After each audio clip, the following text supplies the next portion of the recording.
સમગ્ર રાજ્યમાં શરૂ થયેલ ત્રિદિવસીય શાળા પ્રવેશોત્સવ 2025ના બીજા દિવસે લખતર ખાતે આવેલ સર જસવંતસિંહજી હાઈસ્કૂલ ખાતે શાળા પ્રવેશોત્સવ અને કન્યા કેળવણી મહોત્સવ 2025નું આયોજન કરાયું હતું, જે દરમિયાન પ્રાર્થના, દીપ પ્રાગટ્ય, શાબ્દિક સ્વાગત,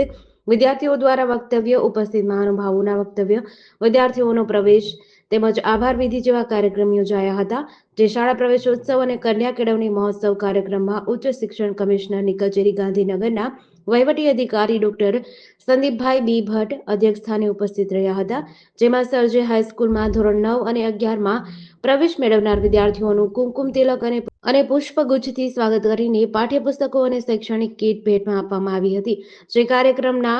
લાયઝન અને મૂડી કેળવણી નિરીક્ષક મહેશભાઈ ભડવાણિયા, રૂટ લાયઝન પિયુષભાઈ રાઠોડ, સરજે હાઈસ્કૂલના પ્રિન્સિપાલ વિનોદભાઈ વાલેરા, સરજે હાઈસ્કૂલના ભૂતપૂર્વ વિદ્યાર્થી એન કે હાડી, સાદુળભાઈ ધરજીયા, વિમલસિંહ ઝાલા, અશોકભાઈ દોશી, રાજુભાઈ શેઠ સહિત આમંત્રિત મહેમાનો, શિક્ષકો અને વાલીઓ અને વિદ્યાર્થીઓ ઉપસ્થિત રહ્યા હતા.